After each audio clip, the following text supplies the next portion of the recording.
Hello दोस्तों, आइए हम आज आपके लिए एक टॉपिक लेके आए हैं जो कि है वर्ल्ड ज्योग्राफी। वर्ल्ड ज्योग्राफी हम इसलिए स्टार्ट कर रहे हैं दोस्तों क्योंकि ये एक इजी टॉपिक मैं इसे कहूँगा जिसको आप तरीके से स्टडी करके नोट्स बना के आप इस पे वर्क करके बहुत इजीली आप नंबर स्कोर कर सकते हैं। इंडियन ज्योग्राफी हम इसलिए अभी स्टार्ट नहीं कर रहे हैं। इंडियन ज्योग्राफी काफ़ी डिटेल में हम पढ़ेंगे बाद में। तो अभी मैं आपको एक शॉर्ट इंट्रोडक्शन दूंगा इस वीडियो में कि आप कैसे अपनी एक बेसिक प्रिपरेशन स्टार्ट कर सकते हैं फ्रॉम द बेसिक्स। बहुत हम डिटेल्ड में नहीं जा रहे हैं इस वीडियो में हम सिर्फ अभी बेसिक्स देख रहे हैं। तो चलिए शुरू करते हैं। अगर हम प्रीवियस ईयर्स के पेपर कंपेयर करें जो मैंने एग्ज़ाम मेंशन करें आपको, एनडीए, सीडीएस, एफकैट, एसएससी, अगर हम इनको देखें तो अगर मैं प्रीवियस एक साल का अगर पेपर उठाऊं तो एनडीए में आपके 20 सवाल पूछे गए हैं ज्योग्राफी से। 20 सवाल जी, जिसमें आपका 50 to 60% रेशियो वर्ल्ड ज्योग्राफी हो सकता है। उसके बाद उठाऊं मैं सीडीएस, तो सीडीएस में आपके 17 से 18 क्वेश्चन पूछे गए हैं ज्योग्राफी टॉपिक से। एफकैट में इसका रेशियो कम रहा है। एफकैट में थोड़ा जीके का पार्ट कम होता है, जबकि आपको पता ही है एनडीए और सीडीएस में एक डेडिकेटेड पेपर होता है जनरल स्टडीज़ का। तो एफकैट में आपके क्वेश्चन वैसे 4 ही रहे हैं।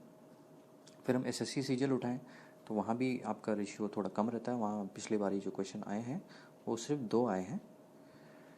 और अगर हम एसएससी सीपी उठाएं तो वहाँ आपके क्वेश्चन का रेशियो 7 मिनिमम गया है। किसी शिफ्ट में 7 कह रहा हूँ, ये आपका मिनिमम रेशियो रहा है।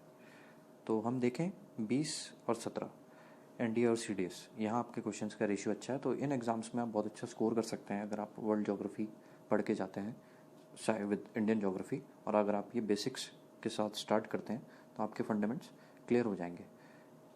ठीक है, चलिए फिर हम आगे बढ़ते हैं। अब हम देखते हैं कि हमें कहाँ से स्टार्ट करना है और कैसे स्टार्ट करना है। मैंने आपको जैसे शुरू में बताया कि मैं बहुत डिटेल में नहीं जा रहा हूँ। मैं चाह रहा हूँ कि आप बेसिक नोट्स बनाएं। आप चाहें तो एनसीईआरटी, एनआईओएस, इनकी बुक्स से स्टार्ट कर सकते हैं। यहाँ भी आपको वर्ल्ड ज्योग्राफी का अच्छा पार्ट मिल जाता है। आप 6 से 10 तक की बुक्स से अपना बेसिक्स स्टार्ट कर सकते हैं। इस वीडियो में मैं आपको एक अप्रोच देता हूँ सिस्टमेटिक कि आप कैसे वर्ल्ड ज्योग्राफी आप कैसे स्टार्ट करें, क्या आपका एरिया ऑफ फोकस होना चाहिए। तो मैं शुरू करता हूँ कॉन्टिनेंट से। कॉन्टिनेंट्स मैं इसलिए फोकस करूँगा क्योंकि आप वहाँ काफ़ी चीज़ें, काफ़ी पार्ट्स कवर कर लेंगे और आपको चीज़ें फिर सिस्टमेटिकली याद भी रहेंगी। तो अगर आप अपने नोट्स बनाना चाहते हैं, और मैं रिकमेंड भी करूँगा आप अपने नोट्स बनाएं, क्योंकि आप इसको राइट करेंगे, पढ़ेंगे उसके बारे में, तो आप उतने अच्छे से उसको समझ सकेंगे। और प्लीज़ आप एटलस का प्रयोग ज़रूर करें लोकेट करने के लिए, क्योंकि कई बार एग्ज़ाम्स में देखा गया है कि एटलस वाले मैप बेस्ड क्वेश्चंस भी आ जाते हैं और हम उसमें काफ़ी कंफ्यूज हो जाते हैं। तो जैसे कि मैंने बोला कि अगर हम कॉन्टिनेंट से स्टार्ट करें तो हम बहुत सिस्टमेटिकली चलेंगे। हम स्टार्ट करते हैं कॉन्टिनेंट्स में माउंटेन रेंजेस से। Highest peak in each continents, ये आपके नोट्स में होना चाहिए। Take for example South America में जैसे आपकी हाईएस्ट पीक है एकानकागुआ, जो कि अर्जेंटीना कंट्री में लाई करती है। और अगर हम माउंटेन रेंजेस लें तो यूरल माउंटेन रेंजेस हैं जैसे फॉर एग्जांपल, जो कि यूरोप और एशिया को सेपरेट करती हैं, एशिया में लाई करती हैं, सॉरी यूरोप में लाई करती हैं, माफ़ कीजिएगा। तो ऐसे करके आप अपना सिस्टमैटिक नोट्स प्रिपरेशन स्टार्ट करें। फिर अगर हम आगे बढ़ें तो आप रिवर्स पे आएँ। रिवर्स भी बहुत बेसिक चीज़ें हैं, हम कई बार मिस कर जाते हैं और ये एग्ज़ाम्स में बहुत बेसिक क्वेश्चन भी आ जाते हैं, इंटरमीडिएट क्वेश्चन भी आ जाते हैं जो हमें चीज़ें नहीं पता होती हैं। टेक फॉर एग्जांपल ऑस्ट्रेलिया एक कॉन्टिनेंट है, आपको पता है। वहाँ की मर्रे डार्लिंग सबसे लंबी रिवर है वहाँ की, जो कि इंडियन ओशन में ड्रेन होती हैं। कई बार ये क्वेश्चन पूछा गया एग्ज़ाम में और इसका लोगों को लोकेशन पता नहीं होता है। तो ये सिस्टमेटिक अप्रोच के साथ आप आगे बढ़ें। उसके बाद हम देखें तो फ्रेश वाटर लेक्स, वाटरफॉल्स और किस कंट्रीज़ को बिलोंग करती हैं कॉन्टिनेंट्स में, ये चीज़ भी आप अपने नोट्स में बिल्कुल प्रिपेयर करके रखें। फेमस लेक्स आप उठाएं हर कॉन्टिनेंट की, फ्रेश वाटर लेक्स, जैसे कि आपकी ग्रेट सॉल्ट लेक है नॉर्थ अमेरिकन कॉन्टिनेंट में।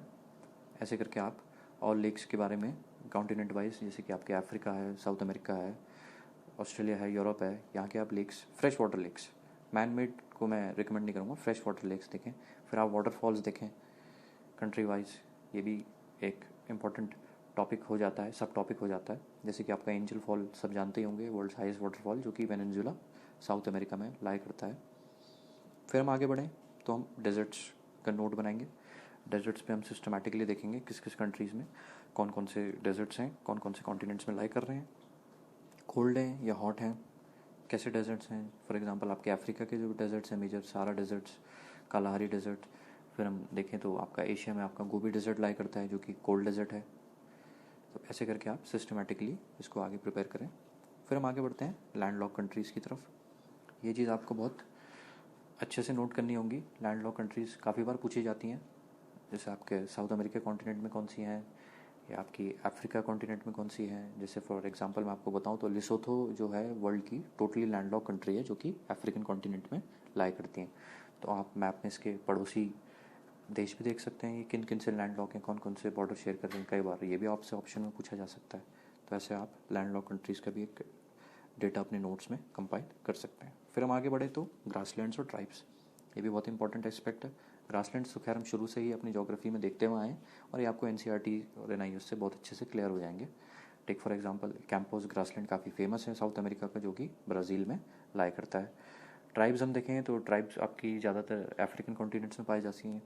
तो जैसे कि हम याद कर सकते हैं कि ओल्डेस्ट ट्राइब्स देख सकते हैं हम बुशमैन और पिग्मीज, जो कि बहुत ही ओल्डेस्ट ट्राइब्स हैं, जो कि आपकी Kalahari desert Africa Botswana country में पाई जाती हैं। ऐसे करके हम इस पर आगे बढ़ सकते हैं। फिर आते हैं आपके फेमस सिटीज़, उनके निकनेम्स, उनके अलॉन्ग अगर कोई रिवर है, ये चीज़ आपको देखनी है। फेमस रिवर्स देखी आपने, जैसे यूरोप की देखी वोल्गा, फिर आपने अफ्रीका की देखी नाइल, ऐसे करके आपने अमेरिका की देखी साउथ अमेरिका की अमेजन। ऐसे करके आपको इनके साथ साथ अगर कोई फेमस सिटीज़ हैं तो इनको भी आपको अपने नोट्स में सिस्टमेटिकली नोट डाउन करते हुए चलना है। फिर हम आगे बढ़ें तो famous heritage sites and monuments हैं, ये आपके हर कॉन्टिनेंट्स में हैं ऑलमोस्ट। इन सारे मॉन्यूमेंट्स को भी आप लिस्ट प्रिपेयर करके इनकी कॉरस्पॉन्डिंग सिटीज़ या कंट्रीज़ याद करके इनको आप अपने नोट्स में प्रिपेयर और एडअप कर सकते हैं। फिर हम आगे बढ़ें तो स्ट्रेट, ये बहुत इंपॉर्टेंट एस्पेक्ट है। स्ट्रेट्स हैं, चैनल्स हैं, कैनल्स हैं, कैनाल्स हैं, ये सारी चीज़ें आपको अपने नोट्स में विद मैप स्टडी करके पॉइंट आउट करनी है। जैसे कि बहुत सारे लोगों को ये नहीं पता होगा कि नॉर्थ और साउथ न्यूजीलैंड आइलैंड्स को इंडियन ओशन में कुक स्ट्रेट सेपरेट करता है। तो ये बहुत बेसिक चीज़ें हैं और ये कई बार क्वेश्चन एग्जाम में आते हैं और बहुत स्कोरिंग होते हैं और हम लोग इसे मिस कर जाते हैं। तो ये जो मैंने आपको अप्रोच बताई सिस्टमेटिक, ये आपके वर्ल्ड ज्योग्राफी का बेसिक्स क्लियर करके आप स्कोरिंग करके इसमें सारे नंबर्स कंफर्म कर सकते हैं। और इसमें मैं आपको कहना चाहूँगा कि आप फोकस जो रखें वो माउंटेन पीक्स पे ज़्यादा फोकस रखें, रेंजेस पे, रिवर्स पे बहुत अच्छा फोकस रखें, लेक्स पे आप अच्छे से करें, और इन सब चीज़ों को आप थोड़ा मैप में माउंटेन रेंजेस एंड रिवर्स को मैप में भी देखें ढंग से।